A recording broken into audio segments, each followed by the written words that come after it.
ഇടുക്കി മൂന്നാറിൽ വലിയ തുക മുടക്കിയ കുടിവെള്ള പദ്ധതി പാതി വഴിയിൽ നിലച്ചു. പദ്ധതിയുടെ ഭാഗമായി ലക്ഷങ്ങൾ മുടക്കി നിർമ്മിച്ച തടയണകൾ ഉപേക്ഷിക്കപ്പെട്ട നിലയിലാണ്. മൂന്നാർ ടൗണിന് സമീപം കന്നിമലയാറ്റിലാണ് നബാർഡ് ഫണ്ട് ഉപയോഗിച്ച് ചെറുകിട ജലസേചന വകുപ്പ് ബണ്ടുകൾ സ്ഥാപിച്ചത്.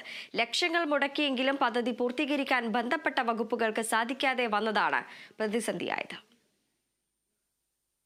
ജലസേചന വകുപ്പിന്റെ നേതൃത്വത്തിൽ 2019 മൂന്നാർ ടൗണിന് സമീപവും 1 കിലോമീറ്റർ മുകളിൽ മുതുവാൻപാറ ഭാഗത്തും കന്നിമലയാറിന് കുറുകെ 2 തടയണകൾ നിർമ്മിക്കുന്ന ജോലികൾക്ക് തുടക്കമിട്ടത്. നിർമ്മാണം 2022 മാർച്ചിൽ പൂർത്തിയായി. ശുദ്ധജലക്ഷാമം രൂക്ഷമായ മൂന്നാർ ടൗൺ അടങ്ങുന്ന മേഖലകളിൽ വെള്ളമെത്തിക്കാനുള്ളതായിരുന്നു പദ്ധതി. എന്നാൽ പദ്ധതി പാതി വഴിയിൽ നിലച്ചതോടെ ലക്ഷങ്ങൾ ചിലവിട്ട് നിർമ്മിച്ച തടയണകൾ ഇപ്പോൾ ഉപേക്ഷിക്കപ്പെട്ട നിലയിലായി.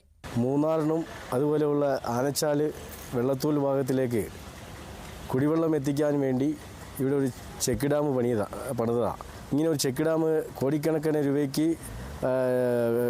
ചിലവാക്കി പണിതിട്ടിട്ട് ആ പൈസ ദൂർത്തടിച്ച് ഇന്ന് ആ വെള്ളവുമില്ല, ആ സ്ഥലവും ജനം അങ്ങോട്ട് ഇറങ്ങിപ്പോകാൻ പറ്റാത്ത സാഹചര്യത്തിലാണ് കിടക്കുന്നത്.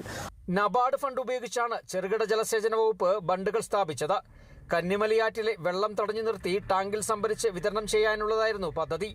ഇത് പഞ്ചായത്തിന് കൈമാറുമെന്നും ടാങ്കും പൈപ്പുകളും സ്ഥാപിച്ച് പഞ്ചായത്ത് ജലവിതരണം നടത്തണമെന്നായിരുന്നു ധാരണ. എന്നാൽ പദ്ധതി പ്രായോഗികമല്ലെന്നും വൻ പണച്ചെലവ് വരുമെന്നും ചൂണ്ടിക്കാട്ടി പഞ്ചായത്ത് പിന്മാറി. ഇതോടെ ഈ തടയണകൾ ഉപയോഗശൂന്യമായ നിലയിലായി. പദ്ധതി പ്രായോഗികമാണോ എന്ന് മതിയായ പഠനം നടത്താതെ തടയണകൾ സ്ഥാപിച്ചത് തിരിച്ചടിയായെന്നാണ് ആക്ഷേപം. Kerala vision news, Idukki.